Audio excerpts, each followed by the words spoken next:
So we will start with the topic, and this topic is also very very important topic. Algae की हम बात करेंगे. So what is this algae all about? Algae की जो study है, study of algae is called phycology. इसको हम phycology भी कहते हैं और algology भी कहते हैं. This is known as phycology as well as algology. Basically जो phycology है, it is derived from the two Greek words. The Greek language के words हैं, ठीक है? Alga and logos mean the study, ठीक है? और basically जो term algae है, this was given by Linnaeus. जो term algae was given by the Linnaeus, and its study is called phycology, right? अब इसमें जो basically alga is a chlorophyllous, non-vascular plant है और plant body is thallus. तीन चीजें बड़ी important है. Three things are very very important regarding the algae. One is it is a chlorophyllous, मतलब it contain chlorophyll and it fix atmospheric carbon dioxide and it perform photosynthesis. एक data ये कहता है कि भाई पानी के अंदर, मैंने उस दिन भी कहा था आपको, 50% जो carbon dioxide it is being fixed by the phytoplanktons or the algae that is present in the water. And moreover बात ऐसी है कि algae is a non-vascular plant. Non-vascular plant का मतलब है कि it does not having this vascular system. Vascular system मतलब इसमें ना वाटर ट्रांसपोर्ट सिस्टम है, ना इसमें कोई फूड ट्रांसपोर्ट सिस्टम है, राइट? ना इसमें वाटर वेस्कुलर, ना इसमें वाटर ट्रांसपोर्ट है, ना इसमें फूड ट्रांसपोर्ट है, मतलब ना इसमें जाइलम है, ना इसमें फ्लोएम है. That's why it is called non vascular. And more over इसका जो प्लांट बॉडी है ये थैलस है. थैलस का मतलब है कि ना इसमें रूट है, ना इसमें स्टेम है, ना इसमें लीफ है. जहां जहां थैलस की हम बात करते हैं तो वहां पर ये ट्रू डिफरेंशिएशन उसमें नहीं होती, मतलब it does not have root, stem and leaves. तो three things are very important regarding algae. One thing here, it is chlorophyllous, it is non-vascular and plant body is thallus. जहां तक इसके structure की बात है, फॉर्म की बात है, तो ये यूनिसेलुलर एल्गी है जो माइक्रोस्कोपिक से लेकर के लार्ज मल्टीसेलुलर फॉर्म तक है. तो एल्गी की जो डिफरेंट फॉर्म्स हैं वो बहुत वेरी करती है. वेरी करने का मतलब ये है कि ये माइक्रोस्कोपिक भी है जस्ट लाइक क्लामाइडोमोनास, और ये 100 मीटर तक लंबी भी है. तो इसमें थैलस के अंदर बहुत ज्यादा डिफरेंशिएशन है इसके साइज के अंदर, ठीक है ना? There is a very big differentiation over here. तो जनरल कैरेक्टरिस्टिक्स में हमने देखा कि भाई इट इज, और जिसका थैलस है बेसिकली क्लोरोफिल बेयरिंग तो है ही है, थैलोइड है, ऑटोट्रोपिक है, और कहां कहां प्रेजेंट होती है algae? It is present in aquatic environment, जैसे इन वाटर में भी एल्गी प्रेजेंट होती है. और इसके अलावा और भी कुछ ऐसे स्पेशल हैबिटेट्स हैं, जैसे मॉइस्ट स्टोन्स, ऐसे पत्थर जो बिल्कुल मॉइस्ट होते हो, जहां हमेशा पानी आता जाता रहता हो, वहां पर एल्गी प्रेजेंट होती है. इसके अलावा सॉइल में भी होती है, वुड के ऊपर भी होती है, ठीक है? और कुछ ऐसी एल्गी है which is present in association with the fungus, जिसको हम लाइकन्स कहते हैं, राइट? मतलब algae is present in association with fungus, that is called lichens. And it is also present on some animals, जैसे कि जो स्लॉथ बियर है. Sloth bear is a very slow moving creature, तो उसका जो फर होता है उसके ऊपर भी एल्गी ग्रो कर जाती है. तो कहने का मतलब ये है कि as far as the habitat of algae is concern, तो important habitat, algae is present in the water. Water दो तरह का है, फ्रेश वाटर है और मैराइन वाटर है. इसके साथ साथ कुछ स्पेशल हैबिटेट्स हैं, जैसे मॉइस्ट स्टोन्स हैं, सॉइल है, वुड है, वहां प्रेजेंट होती है, और इन एसोसिएशन विद द फंगस, जिसको हम बोलते हैं लाइकन्स, और animals on the sloth bear, वहां पर ये एल्गी प्रेजेंट होती है, ठीक है? जहां तक इसके फॉर्म और साइज की बात है तो very very ranging, different size इसका वेरी करता है, ठीक है ना? जैसे हमने कहा कि it is from colonial form, unicellular भी है और कॉलोनियल भी है और फिलामेंटस भी है. Filamentous like Ulothrix and spirogyra, और कॉलोनियल फॉर्म लाइक वोल्वॉक्स, और हाई यूनिसेलुलर और माइक्रोस्कोपिक फॉर्म्स लाइक क्लामाइडोमोनास, इस फॉर्म में ये प्रेजेंट होती है, ठीक है? और इसके ऊपर plant body is covered by a mucilage, ठीक है? प्लांट बॉडी जो है ना, जब आप इस, जिसको सवाल बोलते हैं हम, है ना, एल्गी के ऊपर आप इसको टच करेंगे तो it is very slippery, because इसमें क्या है, एक म्यूसिलेजिनियस शीट है इसके ऊपर, जो क्या करती है, उसको प्रोटेक्शन प्रोवाइड करती है वाटर करंट से, ठीक है? प्रोटेक्शन प्रोवाइड करती है और एपिफिटिक ग्रोथ से भी प्रिवेंशन करती है, क्योंकि इसके ऊपर कोई दूसरी चीज ग्रो नहीं हो सकती, ठीक है? बाकी इसका सेल वॉल की जहां तक हम बात करते हैं तो सेल वॉल भी इसकी बड़ी डिफरेंट है। तीन मेजर तरह की एल्गी की अगर हम बात करें, जैसे क्लोरोफाइसी है, फियोफाइसी एंड रोडोफाइसी। इसमें जो क्लोरोफाइसी का मेंबर है उसकी जो सेल वॉल है, मतलब ग्रीन एल्गी की जो सेल वॉल है, that is made up of cellulose. मेजोरिटिकली ये किससे बनी होती है? It is made up of cellulose. और लेकिन जो एक्सपोज्ड एरिया होता है, मतलब एल्गी ऐसी है ना, एल्गी का एक अपर वाला एरिया होगा जो पानी के ऊपर होगा, है ना, जो कभी भी ड्राई हो सकता है, और कुछ नीचे वाला हिस्सा होगा जो पानी के अंदर डूबा हुआ रहेगा। समटाइम्स व्हाट हैपेंस कि इस तरह के टाइड्स आते हैं या पानी का लेवल कम हो जाता है पॉन्ड्स के अंदर, तो ऊपर वाला एरिया तो एक्सपोज हो जाएगा to the sun, it may get dried up, लेकिन निचले वाले एरिया में तो पानी रहेगा। तो जो ऐसा एरिया, ऐसा सेल वॉल, एल्गी सेल का जो सेल वॉल है which is exposed to the air, and that is not inside the water, or sometime it may come inside the water and sometime it may not, because of the level of that particular tank or that particular pond may go down, or because of some low and high tides there in the sea water. So upper area of that particular algae will get exposed to up to that particular point। जो exposed area होता है वहां पर एक special substance होता है जिसको हम कहते हैं पैक्टीन। वो पैक्टीन उस जगह पे होता है, लेकिन जो पानी के अंदर की तरफ का एरिया होता है वहां पैक्टीन नहीं होता, वहां सेलुलोज होती है। तो ग्रीन एल्गी के अंदर वो पैक्टीन क्या करता है, वो वाटर को होल्ड करके रखता है। मतलब अगर एल्गी कहीं किसी पत्थर पे या किसी ऐसी जगह पे है जो पानी के अंदर नहीं है, तो दैट एरिया, वो जो अपर सरफेस है जो that is directly under the sunlight, वो क्या करता है, उस वाटर को होल्ड करने की कैपेसिटी है, and that is the compound which is called as pectin. तो in the case of green algae, this pectin is there to the exposed part of the cell wall of the algae cell along with cellulose। अब जहां तक हम Phaeophyceae की बात करते हैं, Phaeophyceae का मतलब ये है ब्राउन एल्गी। ब्राउन एल्गी में सेलुलोज होता है, लेकिन ब्राउन एल्गी में जो वाटर होल्डिंग कंपाउंड होता है that is algin, that compound is called algin. It is different from the green algae. And as far as the Rhodophyceae is concern, that is commonly known as the red algae. यहाँ पर cellulose है, pectin है, and special water holding substance इसमें carrageenan होता है। So this is the difference in the three type of algae in their cell wall composition and their main function. So water holding compound that is present in the green algae other than cellulose is called pectin. In Phaeophyceae it is algine, and in Rhodophyceae it is serraginine। ठीक है, तो ये आपके examination point of view से important हो सकता है। Examiner may ask कि what are the different composition of the cell wall in different these type of algae। ठीक है, इसमें क्या क्या हो सकता है, तो ये हम इस तरह से बात कर सकते हैं।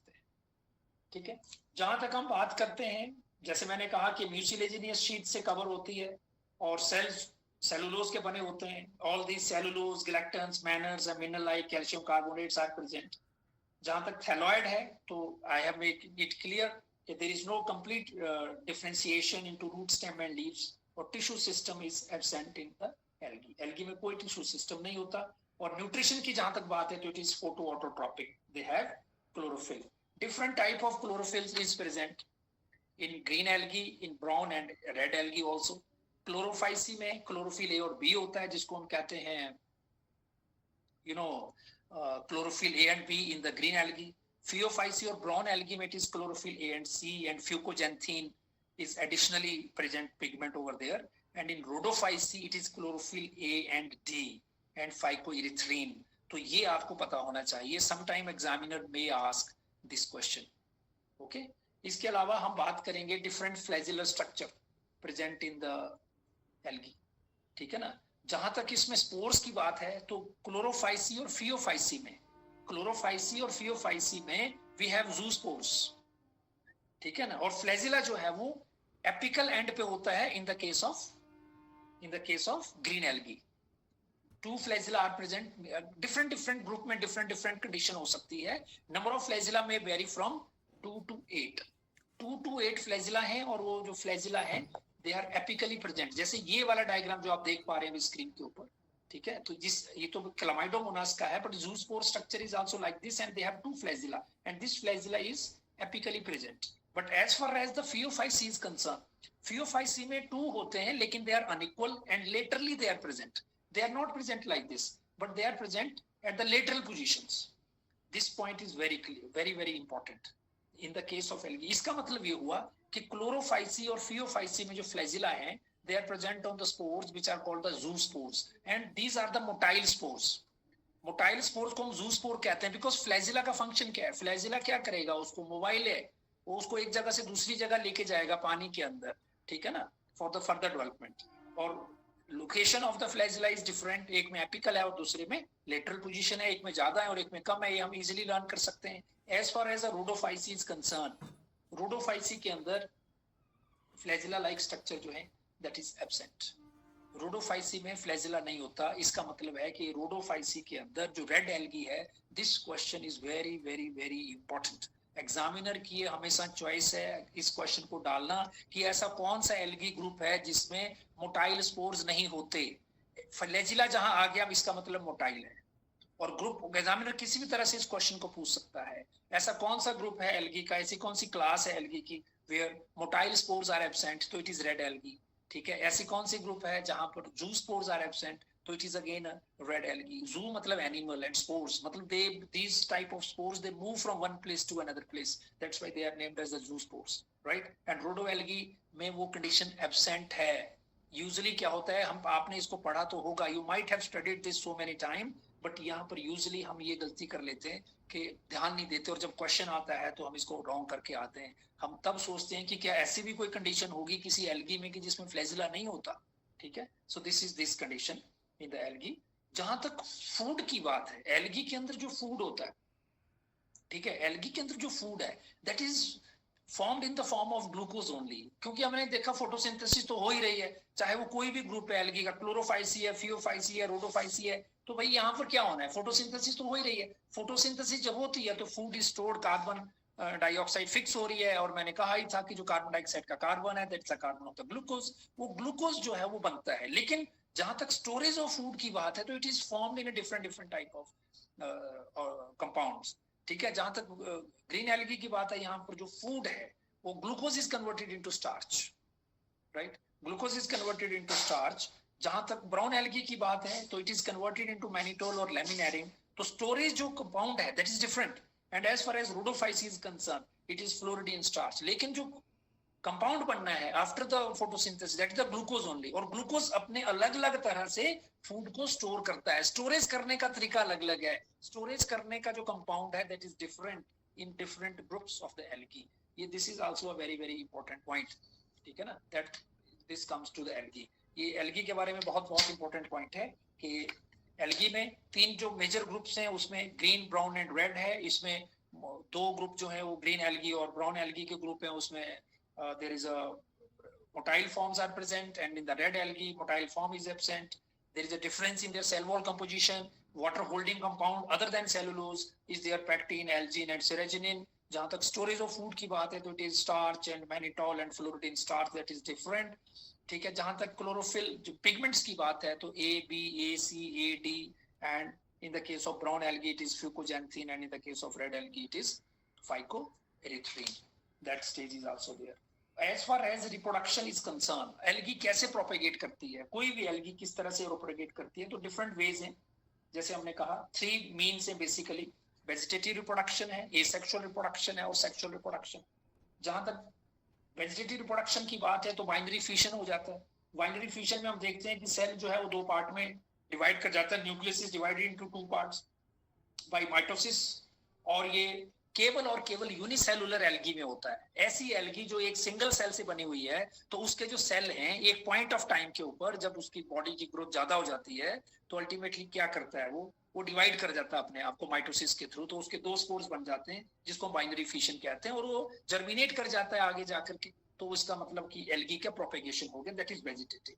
फ्रेगमेंटेशन की अगर हम बात करें तो एल्गी के जो फिलामेंट्स हैं वो अलग अलग पार्ट्स में टूट जाते हैं, और उसकी वजह से सारे फिलामेंट जो हैं वो ग्रो करते हैं and they form, this is the fragmentation type of vegetative reproduction.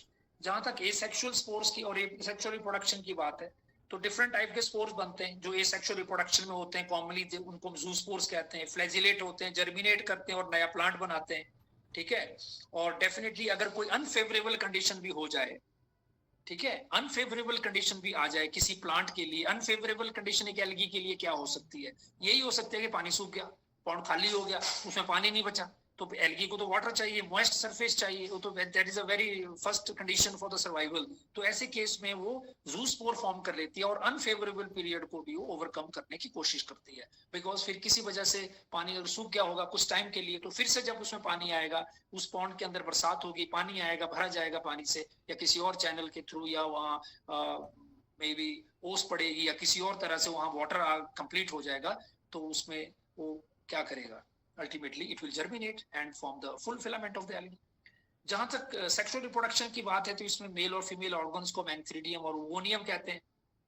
जो सेक्स ऑर्गन्स होते हैं एल्गी के, they are unicellular and non jacketed. इसमें जैकेटेड नहीं होती। सेक्सुअल रिप्रोडक्शन में दो कंडीशंस रहती हैं, जिसमें आइसोगैमस सेम टाइप के गैमेट्स जो होते हैं, जो फ्लैजिलेटेड गैमेट्स होते हैं, मोटाइल गैमेट्स, और नॉन फ्लैजिलेटेड मतलब नॉन मोटाइल गैमेट्स होते हैं, लेकिन सिमिलर इन साइज, उनका साइज बराबर होता है। इसमें दो तरह के गैमेट्स हैं, जो फ्लैजिलेटेड भी हो सकते हैं, मोटाइल। जब भी फ्लैजिलेटेड होगा तो वो गैमेट मोटाइल होगा, ठीक है, और जब वो नॉन फ्लैजिलेटेड होगा तो that gamete will be non motile. इसी तरह से एनिसोगैमस फॉर्म है, जिसमें एक साइज बड़ा है, उनकी भी फ्यूजन हो जाती है। जैसे क्लामाइडोमोनास में भी इस तरह से सेक्सुअल रिप्रोडक्शन होती है, one gamete is of bigger size, another is of small size. या ऊगैमस, जिसमें one large non motile static female gamete होता है, और उसके साथ एक फीमेल जिसके मेल मोटाइल स्मॉल गैमेट जो है आपस में फ्यूज कर जाता है, तो उसकी वजह से एल्गी आगे प्रोपेगेट कर लेती है। तो कहने का मतलब ये है कि what all we have discussed, हमने कहा कि देखो एल्गी जब प्रोपेगेट करती है तो उसके तीन मेथड्स हैं, एक है वेजिटेटिव, दूसरा है एसेक्सुअल, और तीसरा है सेक्सुअल। सेक्सुअल मेथड में हमने कहा कि जो दो गैमेट्स होते हैं वो आपस में फ्यूज करेंगे, लेकिन उनका साइज बराबर होगा। एक ऐसी कंडीशन होगी दोनों मोटाइल गैमेट्स होंगे, लेकिन उनका साइज डिसिमिलर होगा। एक ऐसी कंडीशन होगी जिसमें एक नॉन मोटाइल फीमेल गैमेट होगा और उसके साथ एक स्मॉल मेल गैमेट होगा जो मोटाइल होगा, वो आपस में फ्यूज करेगा। तो आइसोगैमस, एनिसोगैमस एंड ऊगैमस टाइप की कंडीशन है। इससे पहले हमने कहा कि एसेक्सुअल रिप्रोडक्शन में तो स्पोर बनते हैं, जिनको हम जूस्पोर कहते हैं, और जहां तक वेजिटेटिव रिप्रोडक्शन की बात है तो बाइनरी फ्यूजन या फ्रेगमेंटेशन के थ्रू कोई भी एल्गी है वो इस तरह से प्रोपेगेट करते हैं अपने आप को, किसी भी एक कंडीशन को ओवरकम करते हैं। जहां तक इनके सबसे इंपॉर्टेंट बात है हमारे पास कि दैट इज वेरी इंपॉर्टेंट, इनके इकोनॉमिक इंपॉर्टेंस की। तो एल्गी हमारे लिए इतनी इंपॉर्टेंट क्यों है? दे कुछ डायग्राम्स हैं व्हिच आई हैव टेकन। जो स्टैग्नेंट वाटर एल्गी है वो आप देख सकते हैं, उडोगोनियम एंड कारा, ठीक है, जो रुके हुए पानी में है, रनिंग वाटर के अंदर होती है, सी वाटर एल्गी है। देखिए इसके फ्रॉन्ट्स इतने बड़े बड़े हैं, ठीक है, और ये प्लैंक्टोनिक एल्गी है। तो ये सारे जो है ये टेरेस्ट्रियल एल्गी है, जो टेरेस्ट्रियली फाउंड होती है बीनीथ द सॉइल सरफेस। ये डिफरेंट एल्गी है, और ये एल्गी है जो किसी दूसरे इंडिविजुअल के ऊपर aerial life occur in tree trunks, moist wall, flower pots and rocks के ऊपर भी एल्गी ग्रो कर जाती है, ठीक है। माउंटेन पीक्स विद स्नो, ठीक है, जिसको हम क्राइसोफाइट्स कहते हैं, this is a snow algae. तो ये अलग अलग तरह की एल्गी के नाम है, हॉट वाटर स्प्रिंग्स में रहती है, और हाई टेम्परेचर को भी एल्गी जो है वो कंट्रोल कर लेती है, ठीक है।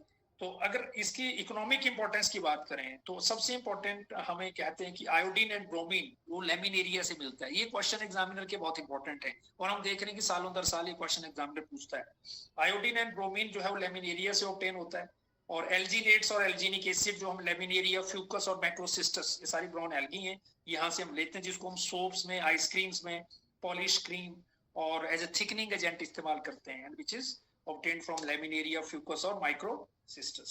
इसी तरह से कुछ ऐसी एल्गी है जो मैनिटॉल इस्तेमाल करते हैं, वहां से निकलता है, जो उसको फूड और एडिड टू इंक्स, प्लास्टिक और पेंट्स और वार्निशेस में भी इस्तेमाल किया जाता है। और ये शुगर के जितना आधा स्वीट है, इसका जो ग्लाइसेमिक इंडेक्स है वो शुगर से 50% है, और ये कहते हैं कि मतलब it's a good substitute of sugar for diabetic patients. मतलब शुगर जितना मीठा नहीं है, 50% मीठा है, इसका ग्लाइसेमिक इंडेक्स बहुत कम है एज कम्पेयर टू शुगर। तो शुगर के जो मरीज होते हैं उनको थोड़ा ग्लूकोज कम लेना चाहिए, तो आप जानते ही हैं। तो mannitol can be one of the option for the diabetic patient also. और जहां तक फूड की बात है तो सम ब्राउन एल्गी जैसे लेमिनेरिया है और सरगैसम है, ये कुछ कंट्रीज में इसको एज ए फूड भी इस्तेमाल किया जाता है और कर सकते हैं। इसके अलावा हमारे पास डिफरेंट तरह का जो प्रोडक्ट है, रोडोफाइसी के जो मेंबर हैं, रेड एल्गी जिसमें रेड पिगमेंट ज्यादा होता है, उसको red algae has got this red pigment that is more in number. और डिफरेंट तरह की जो एल्गी है जिसको हम कहते हैं कि भाई जैसे एगर एगर सोल्यूशन जो है वो रेड एल्गी से हम ले सकते हैं। जो स्पेस ट्रेवलर हैं वो क्लोरेला और दिस पर्टिकुलर एल्गी को इस्तेमाल करते हैं। Spirulina is an algae also, जिसकी न्यूट्रिटिव वैल्यू है। एगर एगर में जैसे मैं कहा था कि रेड एल्गी है, जेलिडियम है, ग्रेसिलेरिया है, जिजार्टीना है, ये नाम आपको लर्न होने चाहिए, यू शुड हैव लर्न, क्योंकि उसमें एग्जामिनर बहुत क्वेश्चन पूछता है इसमें से कि एगर एगर कहाँ से ऑब्टेन होता है। तो एक जेली टाइप सब्सटेंस होता है एगर एगर, और ये कॉम्प्लेक्स कार्बोहाइड्रेट होता है, पॉलीसेक्राइड है बेसिकली, और रेड एल्गी की स्पीसीज से इसको हम ऑब्टेन करते हैं। और 3 तरह की स्पेशल एल्गी हैं, जेलिडियम, ग्रेसिलेरिया एंड जिजार्टीना, यहाँ से ये हम लेते हैं इसको और ये जेल बनाते हैं, इससे जेल इलेक्ट्रोफोरेसिस में भी एगर एगर इस्तेमाल होता है, ठीक है ना। और बहुत ज्यादा यूज है इसका। जो सिरेजिनिन है बेसिकली ये एगर लाइक ही होता है, और ये सेल वॉल में प्रेजेंट होता है, एस्टिफाइड विद सल्फेट है। तो ये सारी एल्गी है। मेडिसिनल यूज में जैसे क्लोरिनीन जो क्लोरेला से इस्तेमाल होता है, मेडिसिनल यूज इसका वैसे ज्यादा नहीं है, लेकिन फिर भी क्लोरेला से एक क्लोरिलीन एंटीबायोटिक्स ऑब्टेन की जा सकती है, ठीक है ना। और क्लोरेला बेसिकली प्रोटीन, लिपिड्स और विटामिन का बहुत रिच सोर्स है, ठीक है। और साइंटिस्ट इसके ऊपर भी सर्च इज गोइंग ऑन कि इसकी न्यूट्रिशनल वैल्यू को is comparable to the soybean and spinach, मतलब पालक और सोयाबीन के बराबर की इसकी न्यूट्रिशनल वैल्यू को देखा गया है। स्पिरुलिना एक fast growing non toxic blue green algae है जो कि रिच इन प्रोटीन है। This algae is rich in protein, vitamin B complex, और नाउअडेज जो बिस्किट्स हैं they are fortified with the powder of spirulina. Biscuits जो हैं वो स्पिरुलिना के साथ हम उसको क्या करते हैं, फोर्टिफाइड करते हैं, और वो मार्केट में बिकते हैं उसके न्यूट्रिटिव वैल्यू के लिए। As far as the fodder is concern, तो एल्गी को फॉडर के फॉर्म में भी इस्तेमाल कर सकते हैं, जैसे सार्गेसम और Macrocystis. It is used as a marine as well as domestic animal, ठीक है ना। तो बहुत सारे इसके यूज हैं जो मैंने मेन यूज आपको बता दिए कि अल्टीमेटली जो एग्जामिनेशन पॉइंट ऑफ व्यू से बहुत इंपॉर्टेंट है।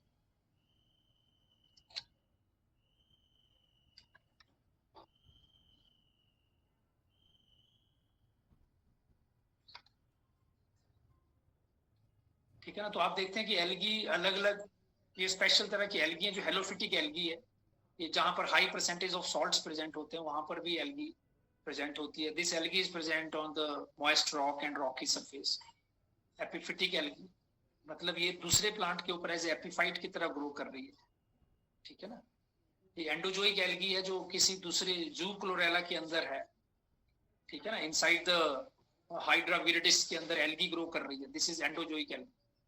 दिस एल्गी इज पैरासिटिक, ठीक है। This algae is act as a parasite on the different plant. ये तो कुछ एग्जांपल हैं। Some algae is present as a symbiotic association, जैसे Nostoc within the thalli of Anthoceros. तो ये algae many Cyanophycean member it would present in symbiotic association with the other plants, ठीक है ना। तो ये टॉपिक तो हमने कर ही लिया था वैसे, this particular topic. तो I think this is all about today. बाकी we will continue again tomorrow. Thank you everyone for watching my video. अगर आपको मेरी वीडियो अच्छी लगी तो please like, share and subscribe my channel. धन्यवाद।